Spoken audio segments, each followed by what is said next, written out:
Hello, everyone.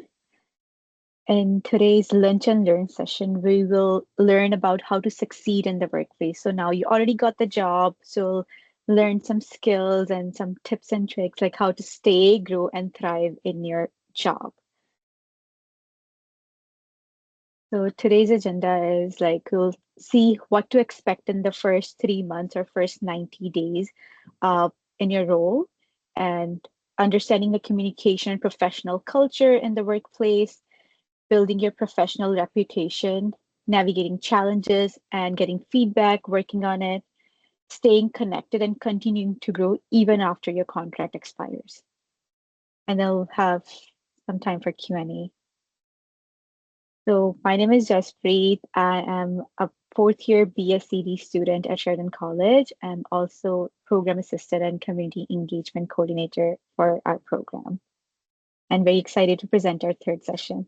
Fantastic. And if you haven't joined us before, my name is Dr. Bethany Osborne, and I am the program coordinator and a professor in the Bachelor of Social and Community Development. And I've had the privilege of actually attending all of these sessions and learning from Jaspreet and other presenters.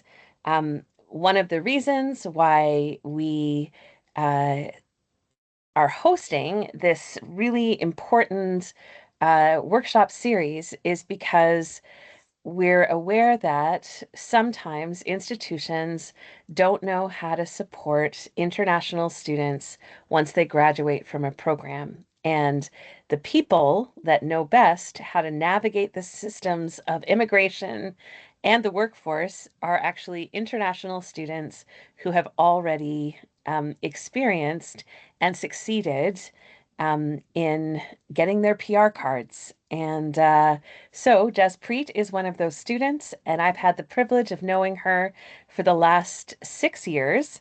I knew her when she was an international student in our social service worker program, and have the privilege of working with her again because she came back to Sheridan to spend some time with us and to learn and grow with us in the Honors Bachelor of Social and Community Development. I'm turning the floor back over to Jaspreet. Thank you so much, Bethany. And it's been a privilege working with Bethany, learning from her and all the other amazing professors. So we'll just dive into the content for today. So, as I said, that we'll learn about how to, like, what to do in the first 90 days of your work when to get the job. So, first point is definitely observing the culture. Try to learn from everyone, not just about your job, but other things as well, like how the team operates, what's the processes, and even not even your team and how your team aligns with organization's mission, how different teams work together. So trying to observe the culture and shadow others again, not just your job, but not just regarding your job, but how the other people's work aligns with your work and how everything comes together. And then ask questions. It will not only help clarify the expectations, but also help you understand better, like how everything comes together, and then taking the initiatives, show interest, offer to help, offer to support, definitely based on your capacity. And again, don't try to overcommit and not achieve the goals that you promise. So be mindful, like based on your schedule, based on the learning assignment, how much you can commit, and then deliver the best out of it. And clarify expectations. So ask, like, have a touch base with your supervisor or talk with your team, like what are you hoping to achieve in your role and what support you need in order to achieve that, either from your supervisor or from your team members. And definitely everybody is working towards the same goal, so they will be happy to support you. So don't hesitate to ask for help and clarify expectations. And workplace expectations in Canada, I know like a lot of us when we come from different countries, from our hometown, we don't really know the culture, like workplace culture in Canadian workplaces.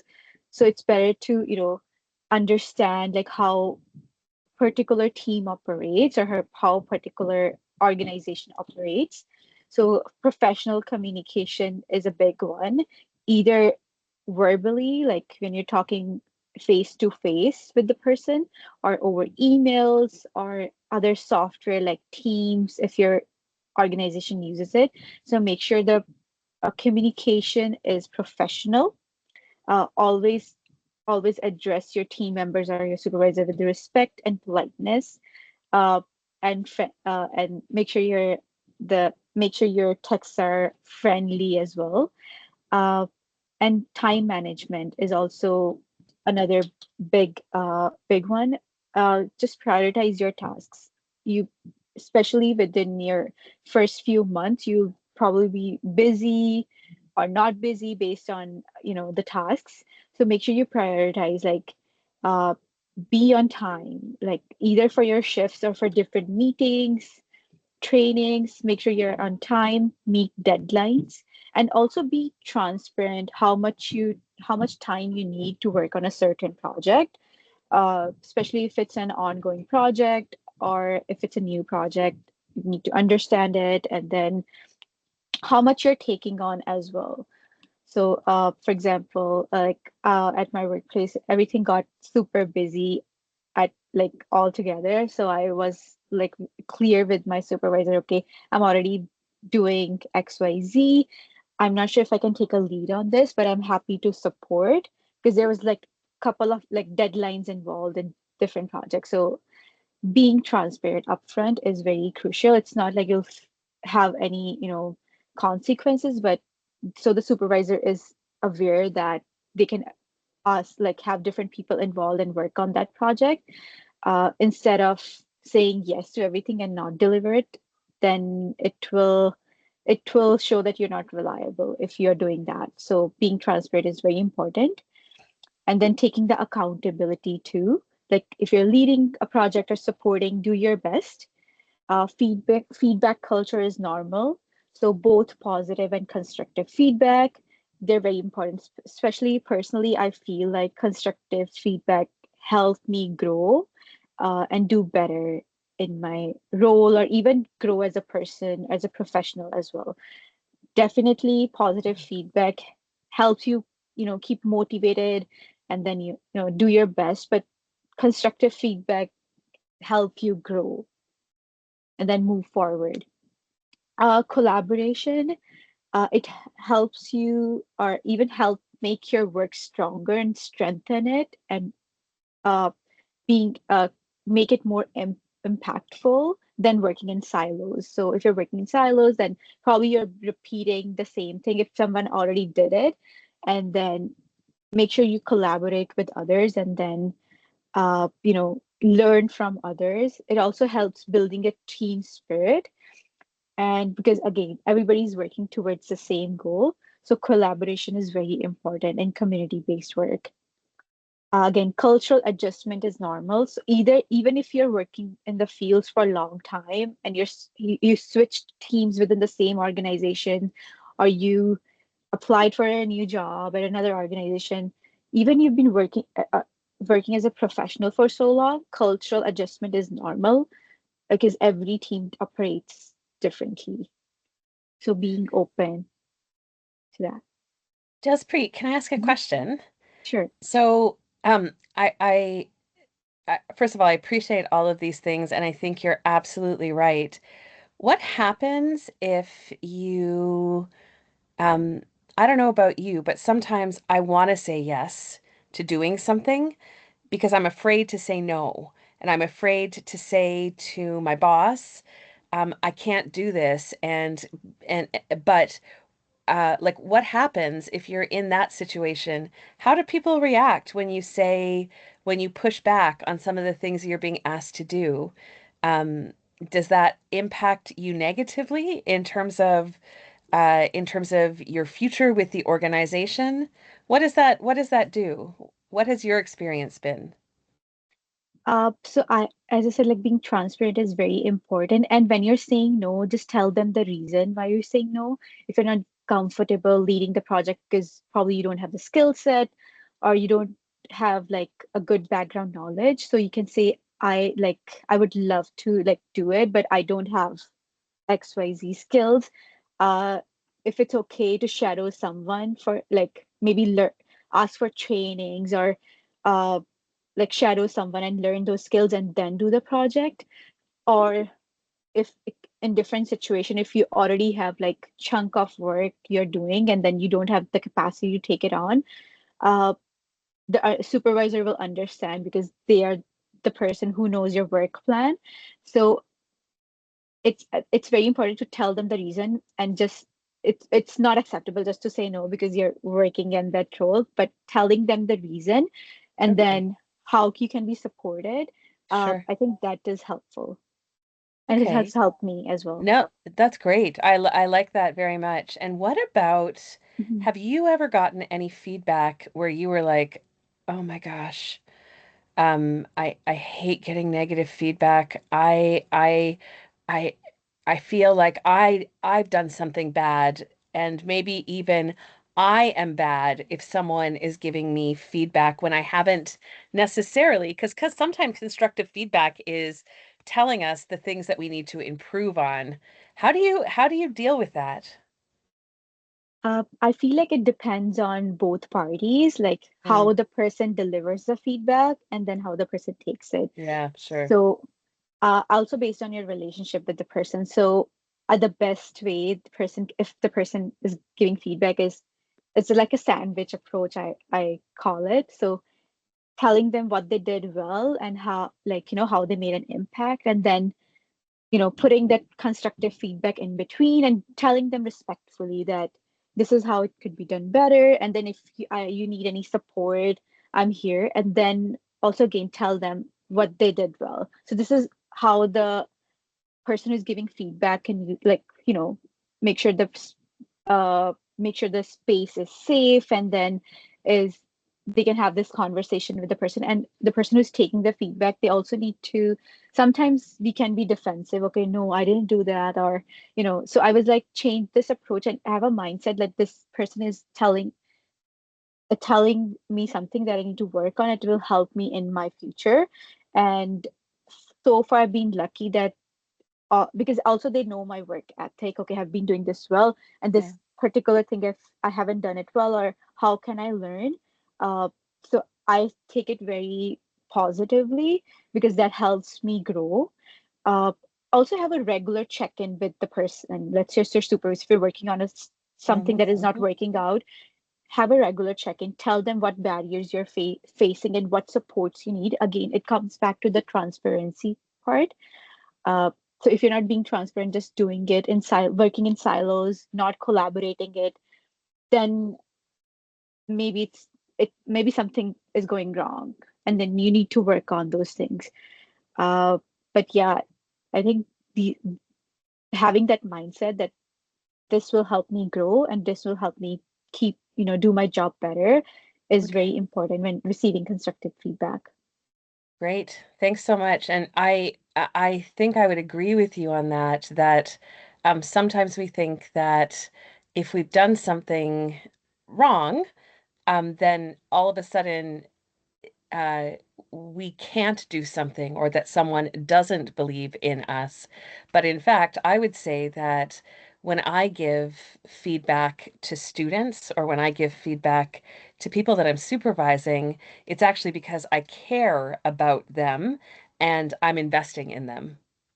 So, but it's hard to get your mind around that sometimes, right? Yeah. When it feels negative, and it feels like you somehow failed in a way.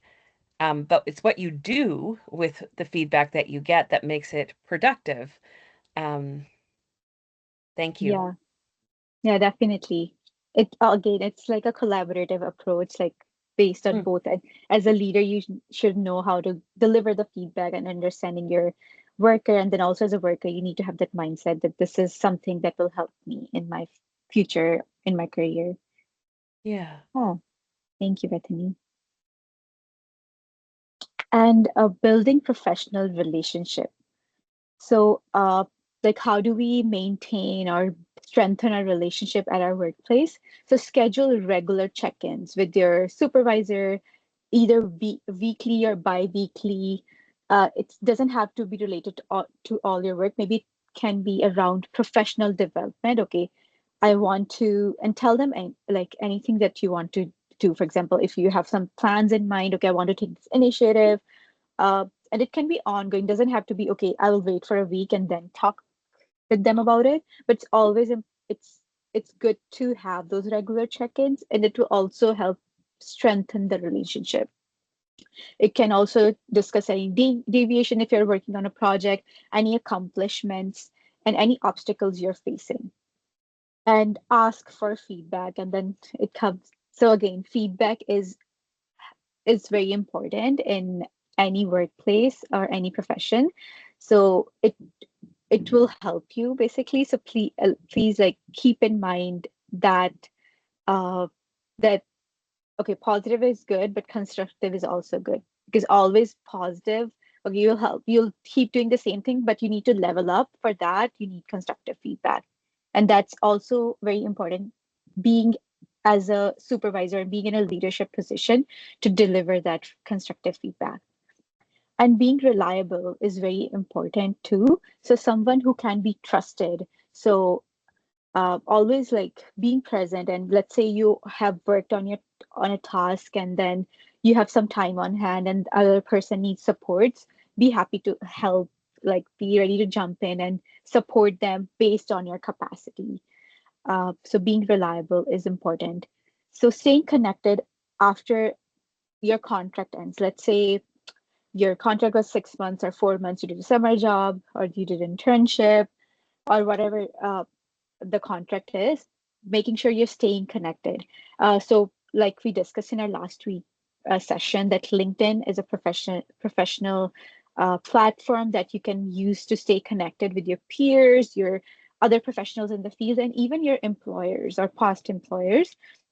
So even when you know your contract, like the it's approaching, the end of your contract is approaching, have a touch base with your supervisor, tell them about your learning journey, tell them how it helped you grow and how you made an impact in the community. And if you're interested, be be upfront about that too. Like if any other position opens, I'm happy to come back, I would love to come back, either in the same team or in a different team. So sometimes your supervisor may be privy to privy to information that you might not be aware of. Let's say there might be a position coming up soon, or other team is hiring in the same organization, so they may refer your name. So being transparent about that as well is important. Like you are interested and you would love to come back, if you are, of course. And Yeah. then mhm. Oh, sorry. I was going to say that one of the things the that is very true about our field, right? So working in human services and the cutbacks to the welfare state and the amount of funding that is coming into organizations is that we've seen over the last couple of decades a significant decrease in full-time permanent jobs and many, many more contract-based jobs. And so you never know when things are going to circle back around again. So you always want to make sure that you are maintaining those relationships because they're part of your social capital. So someone who you worked with before uh, can often be the person who recommends you for the next role, even if it's not available at that organization. Definitely, yeah. So people will remember you if you're doing amazing work. So they'll remember you and they'll have you in mind. And then you can always stay connected on LinkedIn. They'll see how you're doing, and then they probably reach out. And then keep growing, not even in like in your work, but also as a on the side as well. Like even after your contract ends, like be like, so keep the momentum going. So be in the field. It will help you not only cover the gap in your resume until you find your next job, but it also show your commitment, your passion for the field. And also it will help you build skills and continue build skills. You can also network following all these steps, not only volunteering, if you're joining any committees or, putting yourself out there, it'll help, you know, like making you more visible, and then saying, like seeing this person is really passionate, and then help you grow your network basically. And then joining committees, for example, some if you're interested in around a particular issue or particular population, like let's say international students or women, or a topic like homelessness, poverty eradication, anything like that. So you can start look it up, like committees that are looking for members, or working groups, or even a board of any nonprofit organization that you're really passionate about. uh, then you can join them. And then again, it will help you build skills and also network with other professionals in the field. And it'll help strengthen your resume too. Attend training. So keep learning, keep growing, keep stay up to date with what's going on, and also, building those skills that are essential for your career. And take on small leadership roles if you are in any like if you're working or volunteering. Let's say they need a lead for this particular project, or they need a chair for the committee that you join. Always, if you're comfortable, put yourself out there, because leadership is not about holding certain titles, or being a manager or supervisor. It's about take like leading the team, or you know moving a project in a collaborative way, how you can bring different people together, and then, you know, so that's leadership.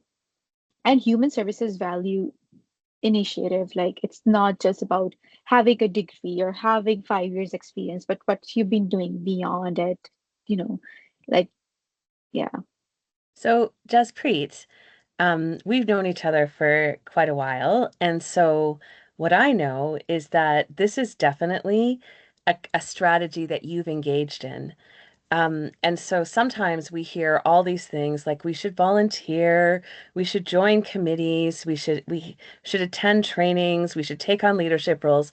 Can you give an example of something that you did? And I actually can think of examples from just things that you've told me, of things that you did that actually helped you get to the next place, in terms of how it benefited you to be engaged in something outside of the workplace.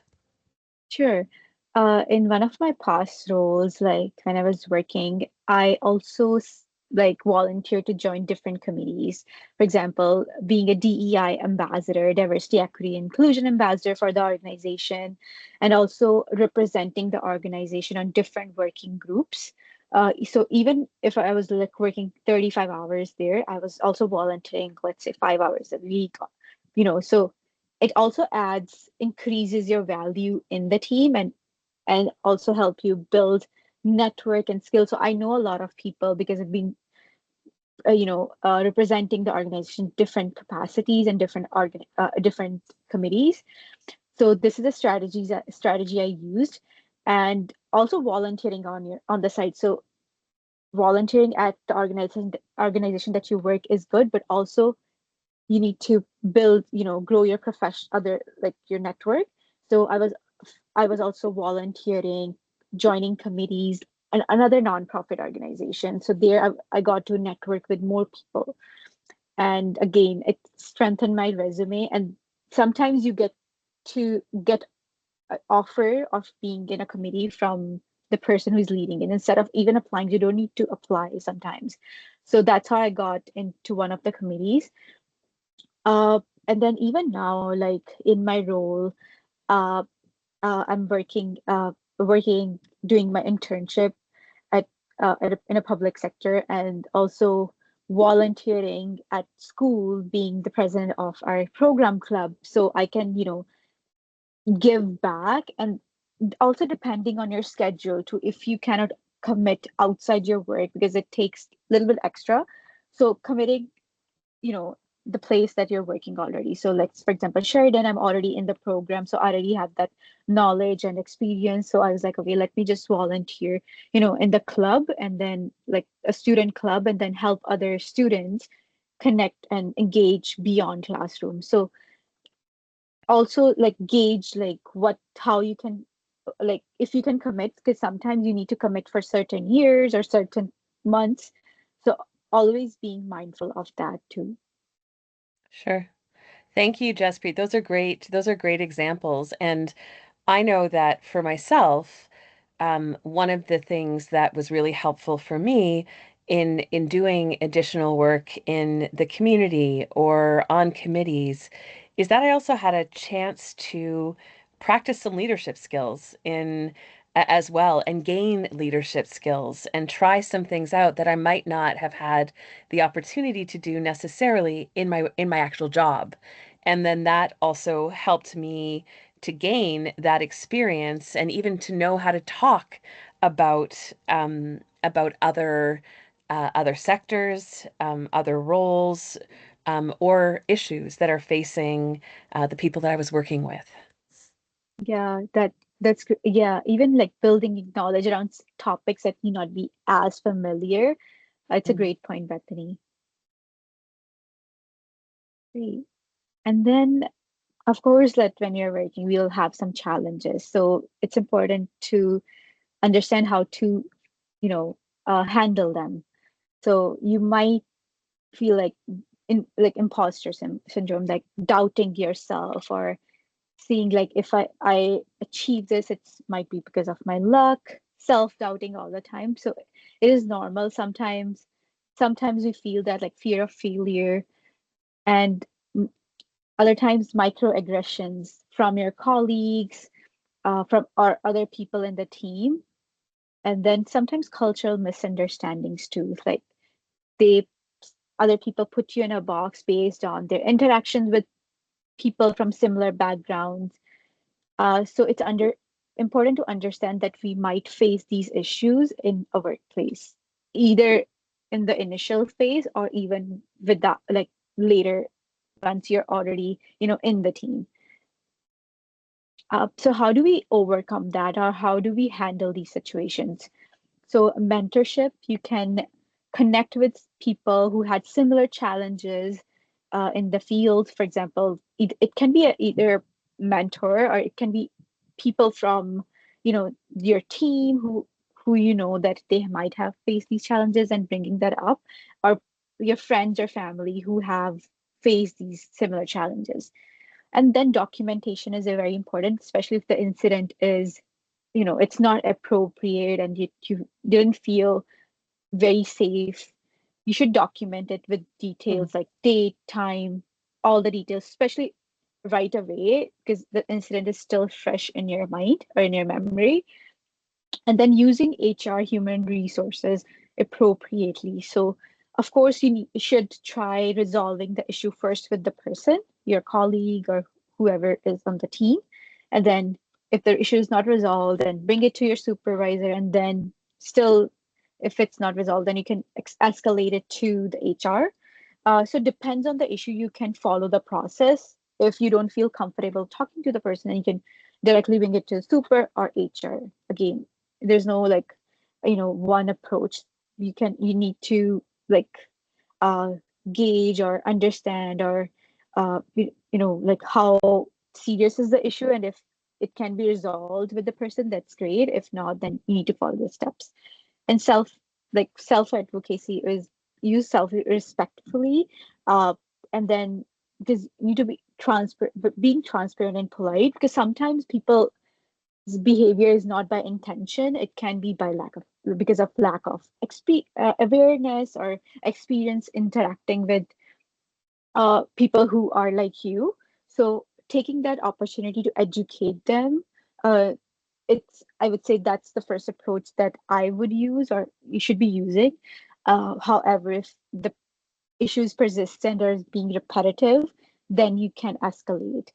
But use that as a learning opportunity, because sometimes even we don't know everything, then we might be doing mistakes. But also, you know, being open to learn and unlearn is very important, because sometimes we are holding these stereotypes, or okay, this is how it's done, or this is how it should be, but then it's completely different, or it's handled completely different in the workplace. So I would say like being open to learning and unlearning is important.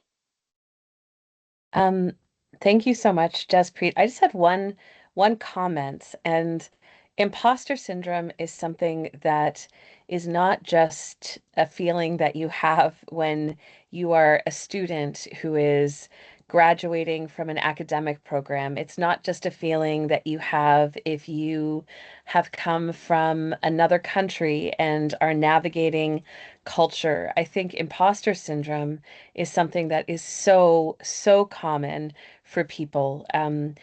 You can talk to people who, like me, have a long career and, have an advanced degree, and they're still going to tell you that sometimes they wonder how they got to the place that they got to, and did they actually think that they should be in that place. So it's something that all of us face, but also recognizing that you wouldn't be in the place that you're in if someone else didn't think that it was the right place for you. And so you can take encouragement from the fact that you have been asked to do something, but then also um, it doesn't mean that you know everything, but it also can be that you know how to reach out to others. And that's why I'm really thankful, um, Jaspreet, that you included that whole piece of mentorship in there, because I do think that mentorship is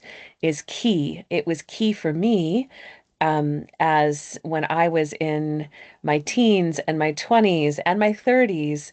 And then there was a shift that happened at somewhere in my 30s where I then still had mentors, but then was also mentoring others. And so it's really important to be able to draw on resources, part of that, once again, that social capital, but also um, being right for a job or being right for a situation doesn't mean that you have to be an expert at everything.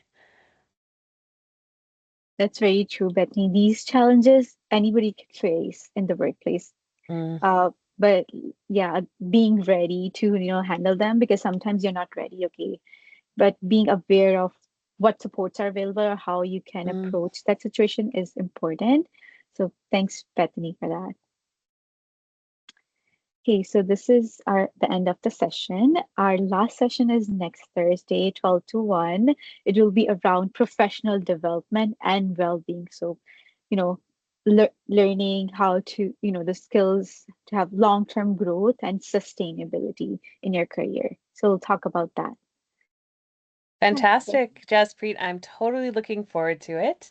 And thanks so much for spending time with us, Jaspreet, and all of you who are watching this, whether you are watching it just in the week after we recorded it, or many months from now.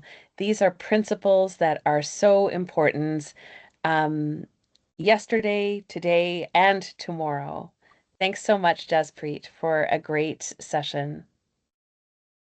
Thank you, Bethany, and thank you for listening.